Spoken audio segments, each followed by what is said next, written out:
Hi, and welcome to Experience Points by University XP. On Experience Points, we explore different ways we can learn from games. I'm your host, Dave Eng from Games-Based Learning by University XP. Find out more by going to universityxp.com. On today's episode, we'll learn from Naomi Pariseault. Naomi is a senior learning designer at Brown University who believes learning should be engaging, inspiring, and challenging, and serve as a catalyst for reflection and change. As a master craftsman in gamification design, she specializes in creating immersive and award-winning learning experiences that promote appreciation of our world. Naomi, welcome to the show. Awesome. Thanks so much, Dave. I'm really thrilled to be here, and I cannot wait to talk about her story. Great. Well, I'm glad that you brought that up at the very beginning, because that is exactly what I want to focus this episode on. HerStory, the board game. So recently, we had an excellent opportunity to play HerStory, the board game, with one of its designers, Danielle Reynolds, at PAX East 2023. So for those who have never heard of the game before and haven't played it, how would you summarize it in a way that would get people to want to play it as well as see the educational value in it? That's a tall order, but I'm ready to take on the challenge. So in this particular game, you're an author writing a book to tell the stories of all of these remarkable women in history. And so you're doing research, and I'll explain that in a minute, and you're drafting chapters. And as you're drafting chapters of your book featuring one woman per chapter, you're going to uncover that these women have special advantages and powers, depending upon which women you're choosing to include in your book. And so the person who completes the highest scoring book at the end is the one who's declared the winner. Mm-hmm. So it's a really cool game, and I'll explain a couple other elements of the game which I think will be helpful for you to visualize the educational opportunities with this game. So when you're an author, as a player in this game, you're working towards a book who has 8 chapters, and one woman's featured in each chapter. And when you're doing the research, there's tokens, and each token has different symbols, and so you have to grab one of the square tokens and put it on your own playboard right in front of you that's next to the chapters that you're drafting. And so what's really cool is if you end up publishing a chapter in your book with the exact number of symbols needed from your research tokens, you get a bonus. So calibrating your resources, you're rewarded for that. And during gameplay, it's really simple. You can only do one of 3 things. You can research by taking a research token. You can draft a chapter, which is taking a card from the idea board. So there's an idea board in the middle, and that has, I believe, 6 different women on their cards. So you can grab one of those women and put it in your draft area, and you can start have 2 drafts total. Or you can complete a chapter, one of your 8 chapters that you're going to. So pretty much it's really simple. You're going to have some nice research tokens. You're going to have your up to 2 drafts of women that you're working on. And then you have all of your chapters that you're working on. And I'll mention too, that when you're playing, you can't help but flip the cards over to read the biographies of the women featured on the cards. Like it is just amazing when you're playing through to see all of the women that you do know, and all the women that you haven't been aware of in the past. Yeah, I think that one of the most interesting parts when we were playing at the convention was that there was many women that are indicated in the game that I was familiar with, but there was a lot of other women who I did not know. And what I appreciated, Naomi, and you explained really well, was how the game kind of just abstracts this research element. So you talked about those individual tokens, and those tokens have individual icons on it, meaning like magnifying glass, like speech bubble, book, etc. And those represent, I guess, different like research activities you could be doing, like finding particular information, conducting interviews, and everything else.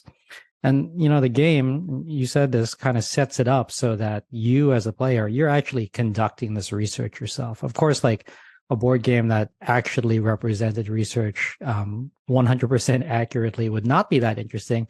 But I think HerStory did a pretty good job of just kind of abstracting this idea of having tokens that have icons in them, and then fulfilling a quote unquote order in order to write a particular chapter about a famous woman from history by collecting those individual tokens. Would you say that that was like a pretty approachable way in order to address research for these individual women? Absolutely. I mean, it just the way that the tightness of the play and the abstract mirroring of the research process, I thought was really brilliant. Like they just the design just does a really, really great job at breaking down those parts in a meaningful way to the gameplay, but also helping you think about the process of research and of featuring subjects in a book. I just thought it was really, really brilliant, and you feel really empowered as an author, or I would argue maybe perhaps the role of editor actually when you're putting together your chapters. But it's ultra, ultra cool. Right. And that leads me into the second question I want to ask you here, which is applications for education. And I saw this particularly with this particular game of HerStory, which is it was designed from the ground up as a commercial game that has a specific learning focus and outcomes, as well as being entertaining, engaging, and thoughtful.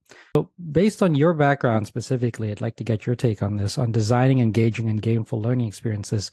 What do you think are the biggest applicable takeaways in learning design that you got from playing this game? Oh, this is such a great question, Dave, and I'm excited to dive into this. And I think we've touched on it a little bit. The first thing I would say is that I think the game mechanics really map well to the principle of the game of publishing and writing a book in an abstract way. They kind of distill down some of the essential elements of how research could be abstracted. And so when you're taking, those research tokens, each of the symbols stands for an aspect of someone's research. So there's a book icon, which can stand for reading. You're reading a lot of materials. There's thinking with the light bulb and processing.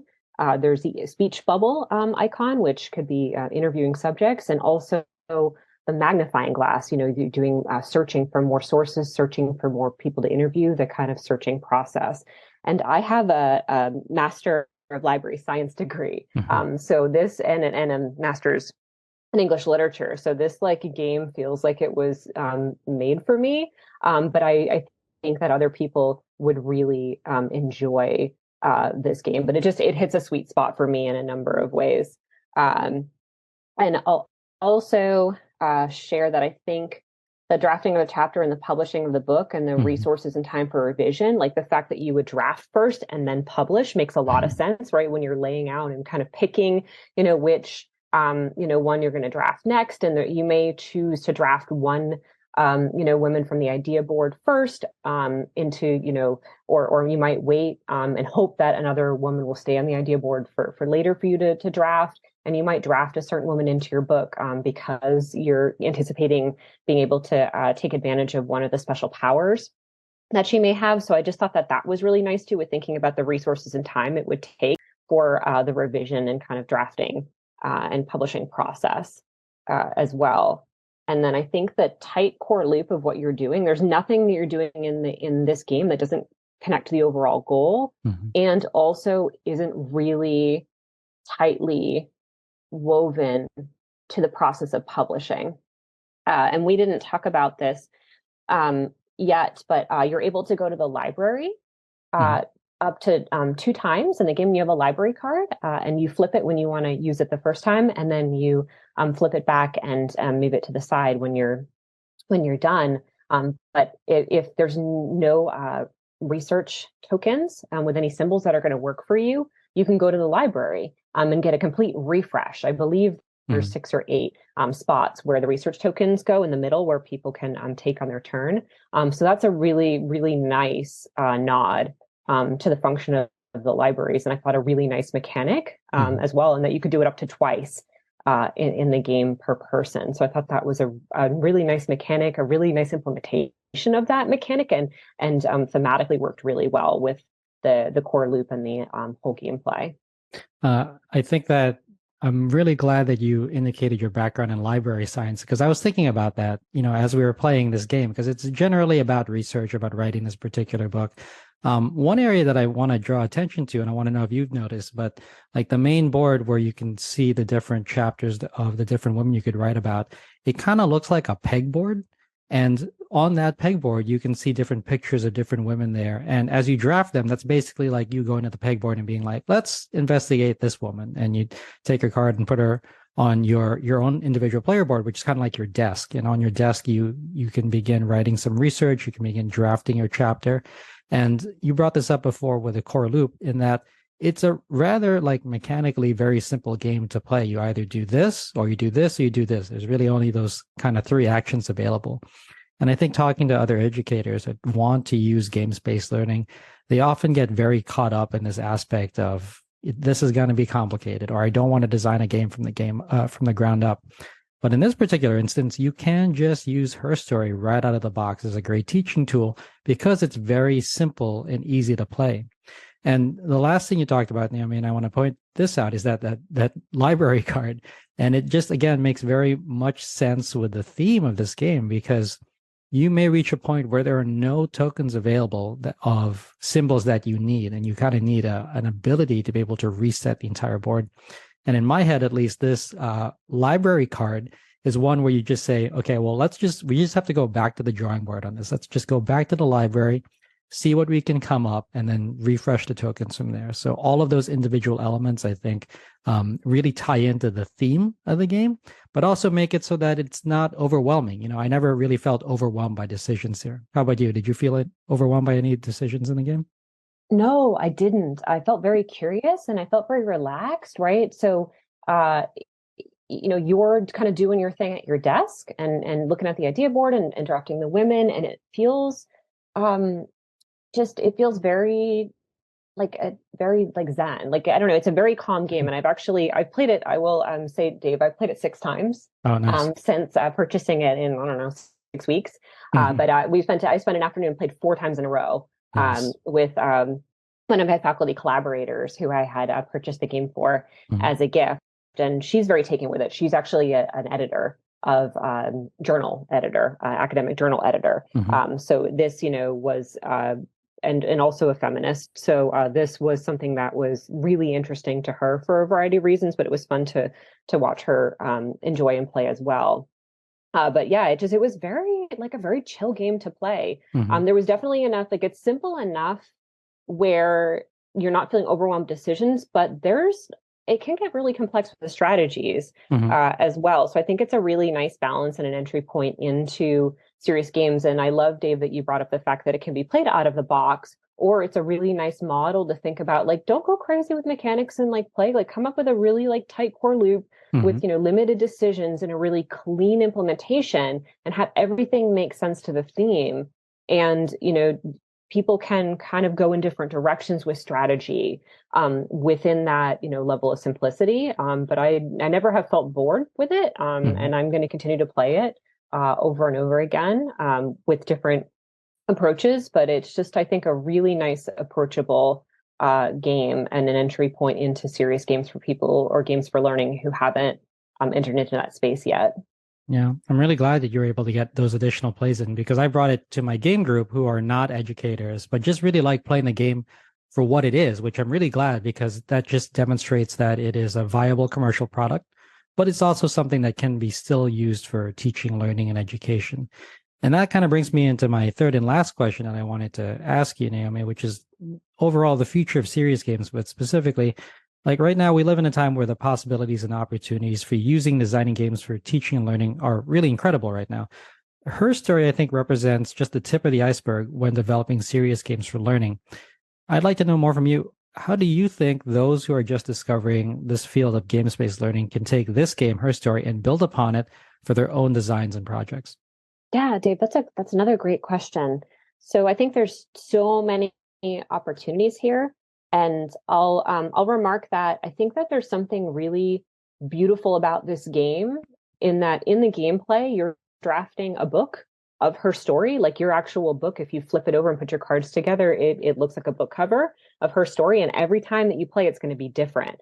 But the creation of this game itself is a way to tell the stories of incredible women. Some of those we may not actually be familiar with. I know I wasn't familiar with a good number of women that were featured in this game. So it's really nice that it's bringing various women's stories to light in a really accessible way to people who, you may not have encountered, all of those, women. So I think that there's something really beautiful about the gameplay, as you having the power to tell her story, but the game itself is having the power to bring women's stories forward. So there's this really nice multi-layer thing, which I think is really powerful.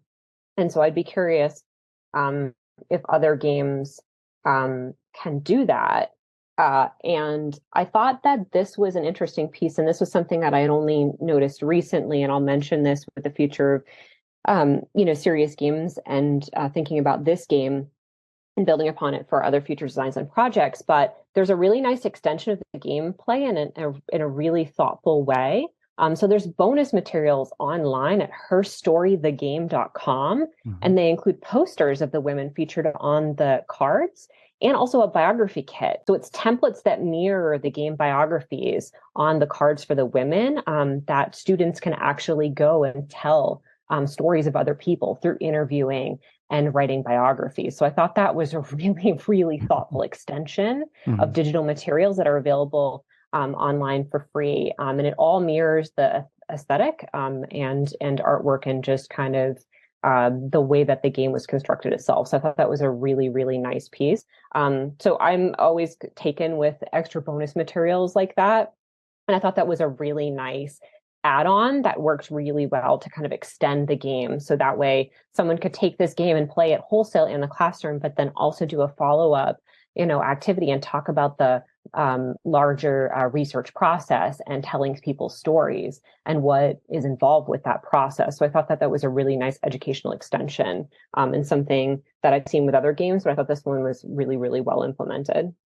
Right. I'm glad you brought all of that up, Naomi, because as I think about it right now, you could totally play HerStory without any interest in women's history or feminism or biography writing or anything else. And it plays just like you would any other type of modern Euro tabletop game. But if you do really want to learn about these women, it's so accessible and so easy to learn about them. Like we said before, we came into the game knowing some famous women in the game. Like I remember our first game, I drafted Sally Ride first because she was the first one that I recognized. But there are many, many other women in the game that you may not have ever known. And you could just flip over the card and learn a little bit of history about this individual woman, or you don't have to. It's kind of up to you. And another thing that you brought up that I think is particularly critical is that for this game, if there is a need for additional educational resources, those are already made available online. I haven't checked out those resources yet, but after talking to you, I'd like to check them out because, again, it just makes this such an easy implementation of the game. If you are an educator and want to use this in the classroom, that it's already there, it's already packaged, it's all ready to go. If you'd like to take a little bit further, here are some of the resources online. Did you download that, Naomi? Did you check out those additional resources and see what they had to offer? Yep, I did. I went through the whole site because I was just really curious. And the bonus materials are great. Nice. Well, I will have to check that out afterwards. I haven't seen it yet, but I like to learn more. Yep, and all you have to do is enter your email to get the additional materials. All right. Well, Naomi, that was great. Thanks for joining us today. We appreciated your insight. If people want to learn more about you online, where can they go? Well, that's another great question to close this out. So the best place to find me is actually LinkedIn. If you search my name, I believe I'm the only Naomi Pariseault on LinkedIn.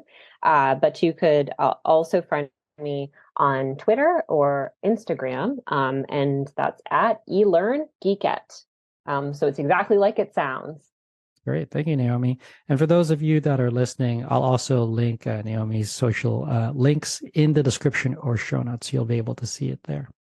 I hope you found this episode useful. If you'd like to learn more, then a great place to start is with my free course on gamification. You can sign up for it at universityxp.com/gamification. You can also get a full transcript of this episode, including links to references in the description or show notes. Thanks for joining us. Again, I'm your host, Dave Eng from Game-Based Learning by University XP. On Experience Points, we explore different ways we can learn from games. If you like this episode, please consider commenting, sharing, and subscribing. Subscribing is absolutely free and ensures that you'll get the next episode of Experience Points delivered directly to you. I'd also love it if you took some time to rate the show. I live to lift others with learning, so if you found this episode useful, consider sharing it with someone who could also benefit. Also, make sure to visit University XP online at universityxp.com. University XP is also on Twitter at university_XP and on Facebook and LinkedIn as University XP. Also, feel free to email me anytime. My email address is dave@universityxp.com. Game on.